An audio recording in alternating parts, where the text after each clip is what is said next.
네, 안녕하세요. 저는 법규 팀장 맡고 있는 박승호라고 합니다. 네, 안녕하세요. 네.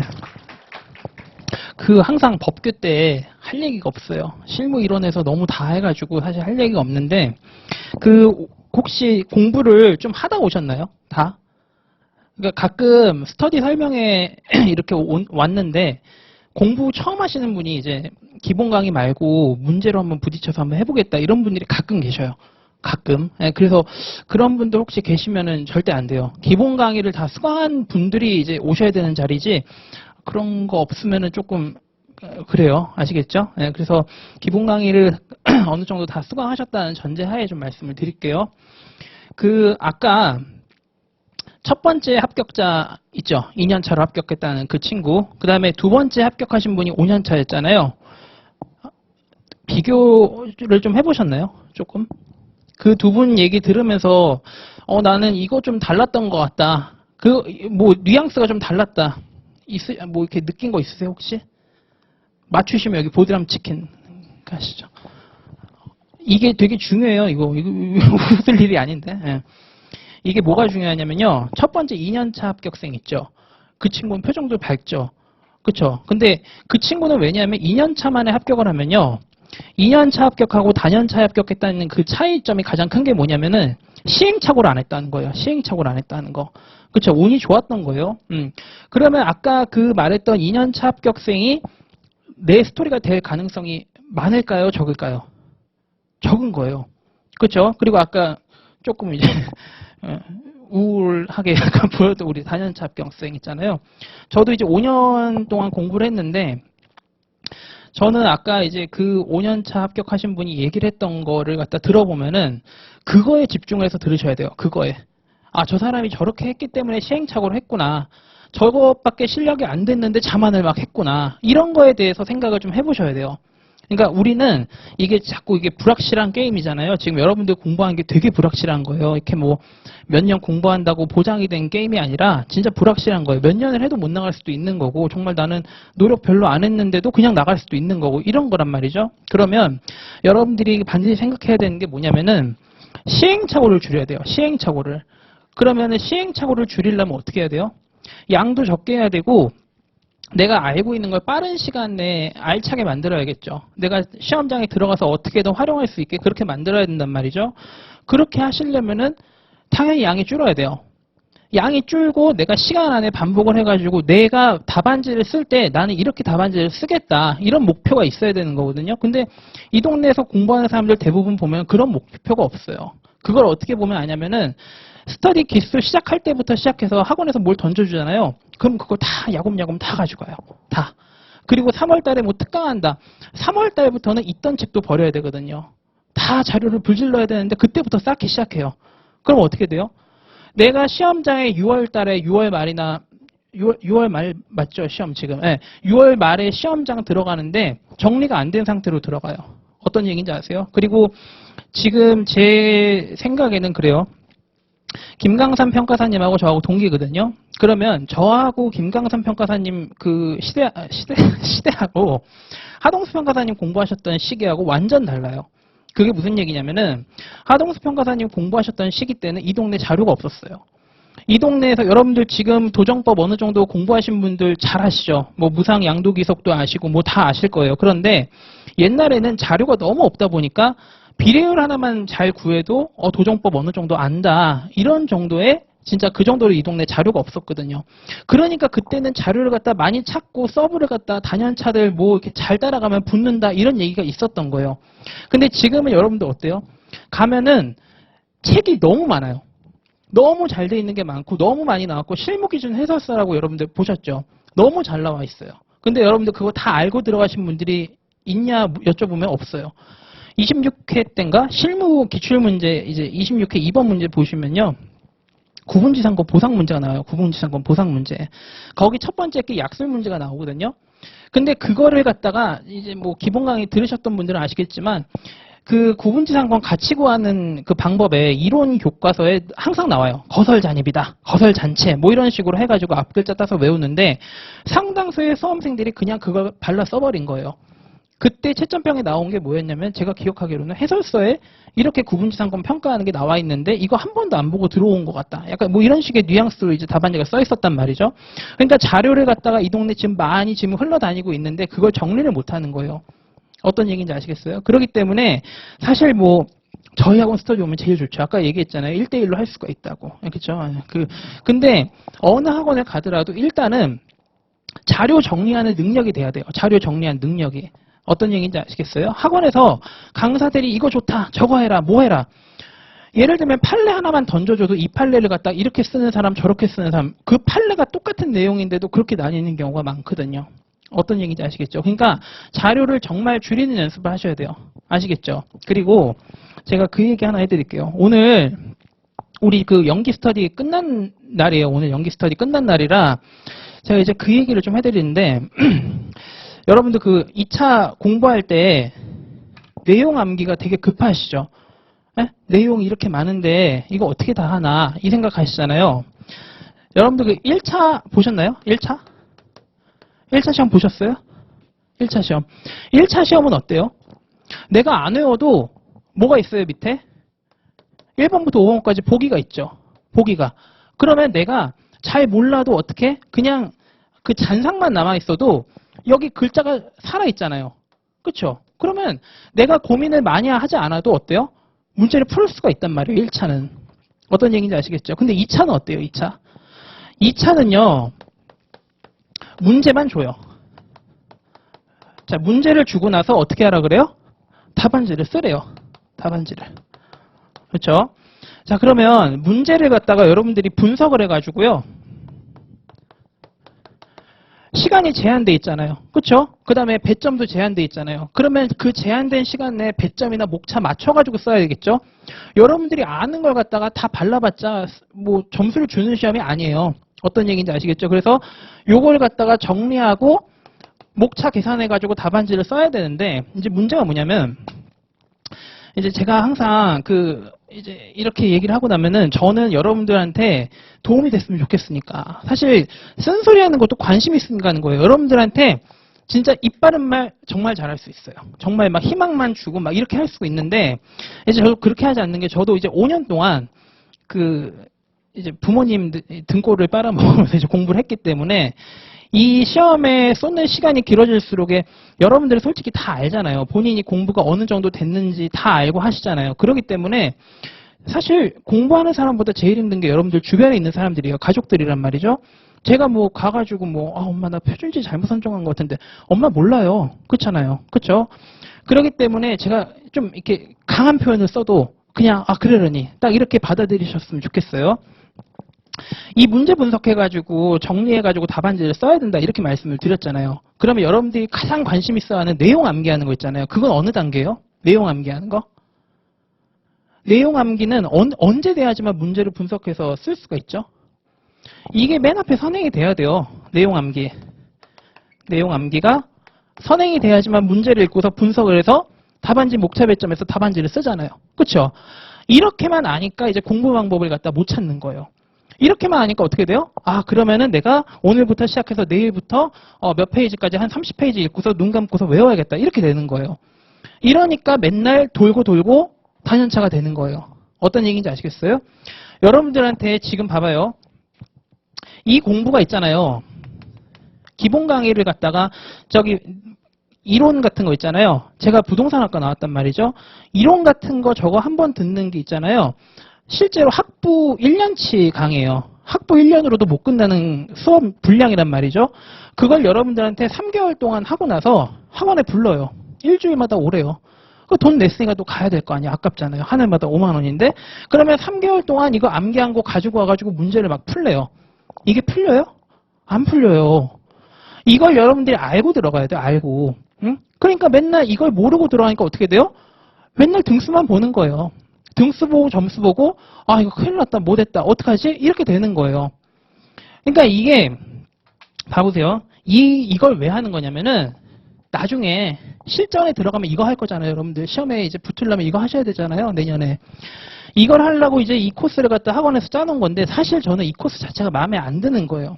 그러니까 모든 학원에서 다 이렇게 해요. 모든 자격증이 다 이렇게 하는데 이거 자체가 말이 안 되는 게 왜 그러냐면 이걸 갖다가 여러분들한테 3개월 끝내고서 문제를 분석해라? 이게 돼요? 암기가 안 돼 있는데? 안 돼요. 그러니까 그럼 어떻게 해야겠어요? 이 시험에서는 여러분들이 빨리빨리 끝낼 수 있는 것부터 먼저 먹어야 되는 거예요. 그렇죠? 그러면 이 내용을 암기하는 거 여러분들이 3개월 듣고 뭐 막상 여러분들 강의 들으신 분들 아시겠지만 일반 평가, 보상 평가 영업권 나가고 있다가 보상 들어가요. 그럼 보상 평가 들으면 어떻게 돼요? 앞에 걸 다 까먹어야 돼요. 새로운 게 들어와야 되니까. 그리고 나서 앞에 거 복습할 때는 어떻게 해야 돼요? 뒤에 걸 또 까먹어야 돼요. 앞에 걸 다시 복습해야 되니까. 그럼 어떻게 돼요? 공부를 하면 다 몰라요. 항상 그렇게 돼요. 항상. 실무도 그렇고 이론도 그렇고 법규도 그래요. 그러니까 이제 실무 법규가 어렵고 양이 많고 하니까 어때요? 상대적으로 이론이 만만하거든요. 그러니까 이론을 막 하기 시작하는 거예요. 초이생들이. 근데 제일 어려운 과목이 이론이거든요. 실무 법규가 안 되면 안 되는 과목이 이론이에요. 근데 그걸 모르고 가는 거예요. 계속 한번 가보자 이러고. 거의 뭐 그냥 가는 거죠. 그러니까 이렇게 되기 때문에 제가 항상 연기 때 여러분들한테 계속 그때도 한번 얘기를 했고 저희 오늘 그 공부했던 분들한테도 계속 얘기했던 게 뭐냐면은 이거 있죠. 문제 분석하고 정리하고 하는 거. 목차 개수나 배점 조정하는 거. 이거는요. 여러분들 감각이에요. 감각. 그리고 여러분들이 훈련을 계속 하다 보면 어떻게 돼요? 이거는 금방 잡을 수가 있는 거거든요. 어떤 얘기인지 아시겠어요? 그러면 제가 아까 그 처음에 왔던 친구, 그 친구가 이제 저희 학교 후배인데 처음에 제 강의를 이제 들으러 왔던 친구예요. 그 친구한테 제가 요 시점에 요거 하고 요 시점에 요거 하고 이 시점에 이거 하고 제가 작년에 12월 달에 그 친구한테 솔직하게 얘기했어요. 나도 이게 맞는지는 모르겠는데 내가 이렇게 공부했었어. 너가 마루타다. 만약에 안 되면 내년에 딴 학원 가라. 이랬거든요. 근데 얘가 진짜 시키는 대로만 했어요. 얘는 어떻게 저한테 답안지를 어떻게 냈냐면은 단과부터 계속 들었던 친구인데 답안지가 이렇게 있으면 얘 답안지가 항상 1쪽에서 끝나요. 많이 있으면 2쪽에서 끝나고. 그럼 얘가 뭐 적어낸 것 같아요? 목차예요, 목차. 자기가 목차를 갖다가 이렇게 짰고 내가 여기서 목차 몇 개, 여기서 목차 몇 개. 이렇게 해서 연기 때 계속 내더라고요. 단과 때. 그러고 나서 이제 이걸 잡고 나니까 이제 뭐예요? 이제 그 친구가 저한테 뭐라 그랬냐면 아니 형 이게 보니까 내가 문제를 아직은 다 못 풀겠는데 분석은 5분 안에 이제 끝나기 시작해요. 걔가 그 얘기를 저한테 언제 했냐면 11월 달에 그 얘기를 했어요. 11월 달에. 그러니까 이제 그 당시에만 해도 학원에서 하나 50등 한다 그러더라고요. 그래서 뭐 초이생인데 50등 정도 하는 거면 무난한 편이다. 이러고서 이제 한동안 연락이 없었어요. 그러다가 이 친구가 한 2월 달인가 연락이 와서 형 나 법규 5등 했어. 이러는 거예요. 초이생인데 초이생. 그래가지고 제가 얘가 이제 공부를 어떻게 했나 이제 커피 한 잔 먹이면서 이제 물어봤죠. 시키는 대로 했어요. 그러니까 사례집 하나 사가지고 계속 돌려봤대요. 이것만 했대요. 문제 분석하고 정리하고 배점 조절하고 어떻게 하는지. 요것만 보다가 이제 어떻게 했냐면은 이제 연기하고 일기 거쳐서 요걸 갖다 하다 보니까 이제 어떻게 돼요? 내가 이제 문제 분석은 되잖아요. 그럼 이제 뭘 해야 돼요? 이제 이걸 해야 되는 거예요. 이제 이걸. 어떤 얘기인지 아시겠어요? 그러면은 이 연기 때부터 내용을 암기해야겠다 이래가지고 기본서를 갖다가 매번 돌렸던 사람하고 이렇게 갔다가 요렇게 갔다가 쭉 가는 사람하고 어떻게 차이가 나냐면요. 연기 때 이렇게 공부했던 사람들은 내가 문제 분석이 되니까 그 다음에 이제 내용을 암기해야겠다 이러고서 자동적으로 본인이 책을 안 보기 시작해요. 내가 이제 내용 암기만 하면 되니까 빨리빨리 분석하고 답안지에 기본서 최대한 안 보고 한번 써봐야겠다. 그럼 이 사람들이 좀 특이한 게 뭐냐면 이 시점에 요게 빨라지니까 상대적으로 책을 안 보고 떠뜸떠뜸 쓰더라도 책을 갖다 펼쳐놓고 계속 오픈북했던 사람들하고 속도가 똑같아요. 쓰는 양하고. 근데 정확도나 답안지 형식은 이렇게 공부했던 사람들이 더 좋거든요. 근데 이제 연기 때부터 암기했던 사람들 보세요. 이 사람들 암기 계속해요. 암기 계속해요. 문제가 나와요. 일기 때부터는 전범인 거 아시죠? 그러면은 나 이제 오늘 여기까지 봤으니까 내일 여기 나오겠지? 했는데 저기 감정평가법 막 이런 거 돼요. 그럼 어떻게 돼요? 아이씨 막 욕하고 막 이제 막 그냥 아무거나 쓰고 내잖아요. 그러면은 이 사람은 이때도 암기했고 실익이 없고 이때도 암기하고 실익이 없고 그럼 이기 때 어떻게 되겠어요? 또 실익이 없어요. 그럼 어떻게 돼요? 이 사람이 시험장 가서 붙으면 이건 안 되는 거예요. 당연히 떨어져야 되는 거예요. 이 사람은. 이런 사람들이 내년 3월 되면 연락 와요. 항상 연락 와요. 제가 내용 암기는 다 됐는데 이러면 저 뭐라 그래요? 그냥 괜찮다. 그냥 일단은 혼자 한번 가보시라. 최대한 해보고 나중에 연락 달라. 사실 내년에 보자는 얘기예요, 이거는.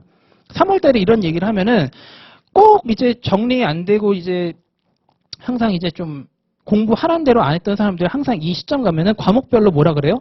암기는 다 됐는데 써지지가 않는데요. 그 얘기 왜 해요? 이거는 이거는 엄청 했는데 이게 2단계로 간 거예요? 안 간 거예요? 2단계로 못 간 거예요. 그러니까 이 사람들은요, 내용은 엄청 공부해줘요. 내용은 엄청 공부해줘요. 그럼 어떻게 돼요? 어디 가서 물어보지도 않았는데 지나가다가 뭐 얘네들끼리 뭐 얘기하고 있으면 야, 그거야. 뭐 이러고 얘기하고 지나가요. 단연차 분들이 항상 이래요. 단연차 분들이. 그러니까 제가 단연차 요번에 이제 10년 정도 공부한 형한테 한번 제가 작년에 대놓고 욕을 했어요.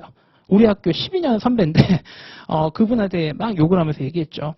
형은 이거 이제 그만해야 된다고. 이거 갖고 어디 초시생들 오면은 이렇게 째고 기분 내고 하지 말고 그냥 형은 이제 모자르다 생각하고서 그냥 이제 이것만 하라고. 이 속세에 자꾸 나오지 말고 집에서 이것만 하라 그랬거든요. 이 형이 요번에 요구하다니만 나가고 저한테 고맙다 그랬어요.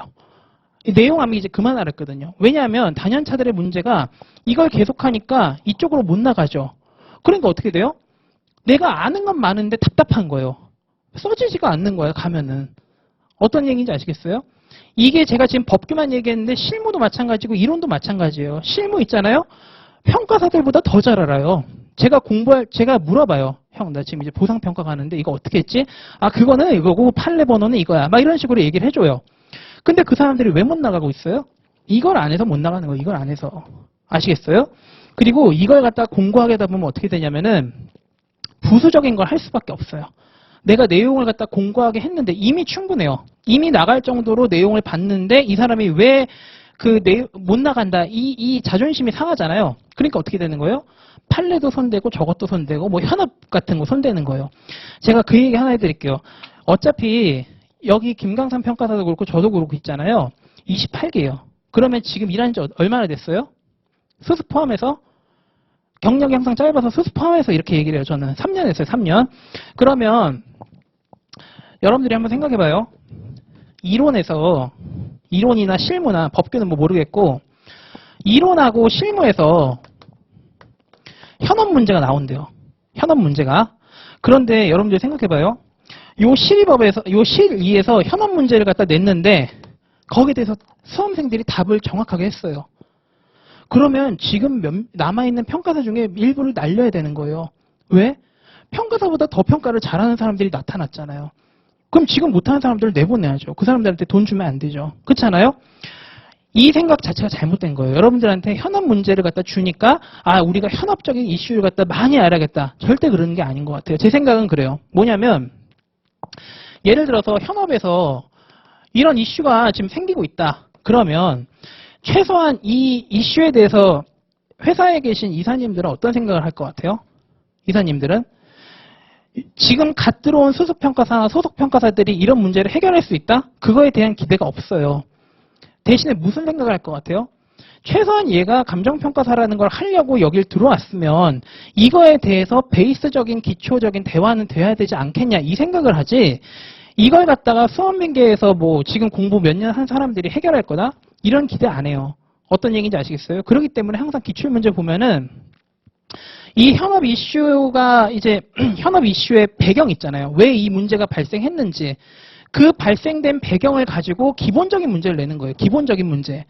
그러면 출제자 입장에서는 이렇게 기본적으로 수험생들을 배려해서 요 정도 논점의 이 현업 이슈에 대해서 기본되는 베이스가 이런 이론이 있다. 너네 이거 아니? 이러고 물어봤는데 문제를 이렇게 심플하게 줘놓고 이렇게 기본서에 나와 있는 자료나 형식으로 바꿔서 줬는데도 불구하고 수험생들은 어떻게 들어가요? 이거 그거다. 이러고서 자기 개인적인 생각을 하고 문제를 푸니까 어떻게 되는 거예요? 논점 일탈 기본이에요. 그리고 배점은 제시된 대로 20점에서 30점 딱 먹고 가면 되는데 과도해지는 거예요. 나 이것도 알고 이것도 알아. 근데 이 사람들 실제로 답안지 다 쓰고 나면 어떻게 돼요? 그게 아니었던 거예요. 제가 아까 얘기했던 게 여러분들 26회 2번 문제 있죠. 이거 구분지상과 보상 문제.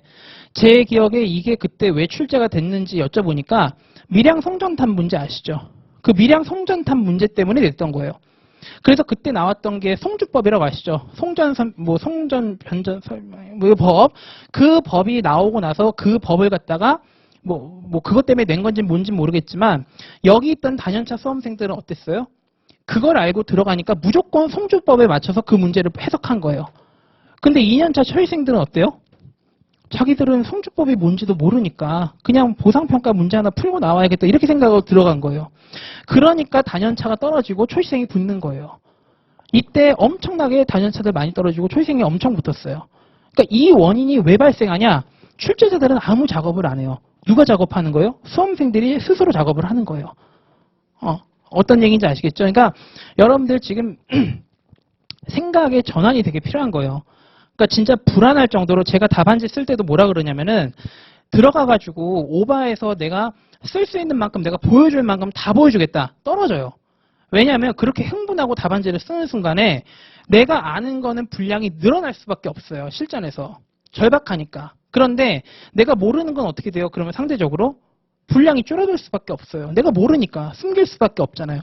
그럼 채점자가 그거 알겠어요? 모르겠어요? 안단 말이에요. 그게 답안지에 딱 드러나요. 그러면 나는 여기까지만 물어봤는데 쓸데없이 여기까지 썼네? 여기는 채점 대상이 아니에요. 내가 물어본 건 이건데 이건 안 쓰고 여기만 썼네? 그럼 이거 점수를 줘요? 안 줘요? 안 줘요. 그러니까 어떻게 되는 거예요? 나는 이 문제에서 20점 예를 들어서 40점 만점 중에 나 이거 한 25점 받을 줄 알았는데 이건 지 생각이죠. 답안지를 이렇게 써놓으면 어떻게 돼요? 이거 11점 줘도 아까운 점수예요, 사실은. 어떤 얘기인지 아시겠죠? 요번에도 마찬가지예요. 제가 여러분들 실무 있죠? 실무 요번에 문제 됐던 게 문제 1번은 제시된 대로 그냥 처리하라고 다 줬고 문제 2번에서 무슨 문제가 있었죠? 문제 2번에서 표준지. 표준지 어떤 거 선정해야 되냐 이런 게 있었는데 제가 27회 때 떨어지고 나서 무슨 생각을 했냐면 우리 시험이 상대적으로 표준지 뭐 선정하는 거냐에 대해서 되게 좀 너그럽다 그래야 되나요? 27회 때 여러분들 문제 보시면 아시겠지만 여러분들은 다 그것만 기억하시죠? 참 내용 연수 안 줬던 실무 문제 기억나세요? 내용 연수 안 줬던 거? 저는 그 문제에서 제일 중요했던 게 뭐냐면은 표준지를 1번, 2번, 3번, 4번 선정했던 애들이 다 합격자 축하하는 가서 앉아 있었어요. 그 해. 그리고 요번에도 표준지 1번이냐 4번이냐 이렇게 얘기가 막 나왔는데 제가 그 친구들한테 항상 저한테 나 표준지 4번 했는데 어떻게 해요? 표준지 1번 했는데 어떻게 해요? 이러면은 표준지 선정한 게 문제가 아니라 네가 표준지 1번을 선정했으면 왜 선정했는지 그 이유 쓰고 그 다음에 마지막에 단가 뽑아낼 때까지 논리적으로 네가 결함만 없으면 웬만큼 점수 준다. 그리고 나 이거 에루도 안 풀고 이거 DCF로 했는데요. 너 말고 DCF로 다 했을 거야. 왜냐하면 시험장에 뭐예요?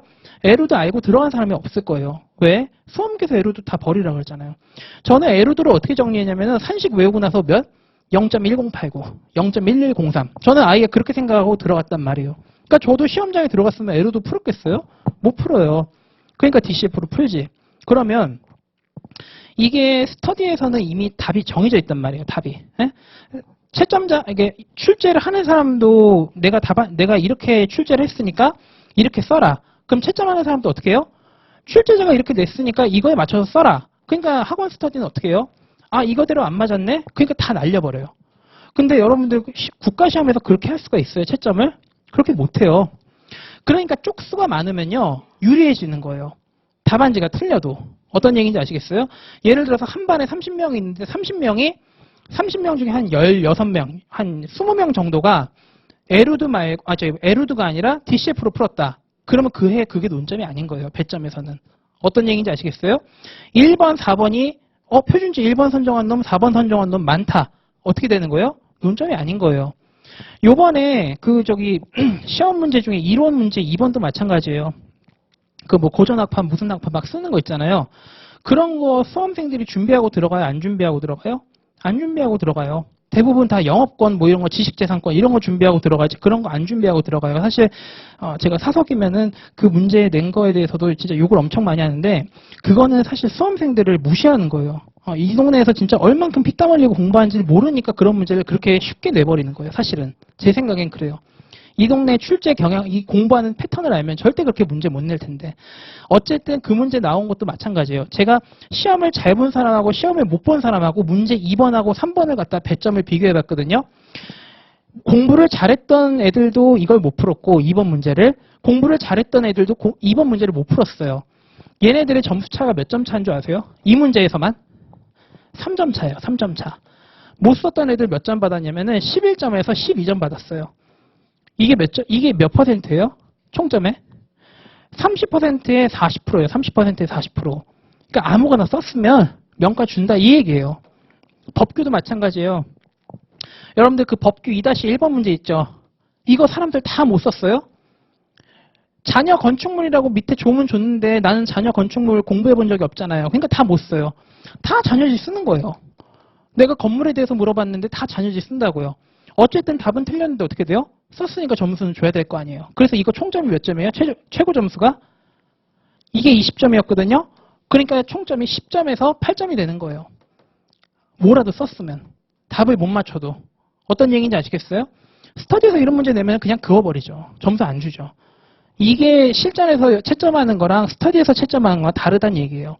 그러니까 스터디 채점만 갖다 믿고서 내가 자만을 한다? 미친 거예요, 그거는. 내가 스터디에서 뭐 1등 했다, 2등 했다, 뭐 120등 했다? 그거 보고 뭐 술 먹으러 가고 미친 거예요, 미친 거. 아시겠죠? 스터디 점수는 믿을 것도 안 되고 등수에 의존할 것도 안 돼요. 아시겠죠? 그리고 아까 그 질문을 하셨길래 제가 말씀을 하나 드리는데 힘들면 어떡하냐. 업보예요. 예, 각자의 업보예요. 제가 아까도 얘기했지만 제일 힘든 게 가족이에요. 여러분들 가족하고 여러분들 그 지인이지, 여러분들은 사실 지금 어떻게 보면 모아놨던 돈 갖고 여러분들이 스스로 선택해서 지금 공부하고 있는 거잖아요. 그렇죠? 그러면 그거에 대한 심적인 책임은 여러분들이 져야지 그걸 주변 사람들한테 부여하면 안 돼요.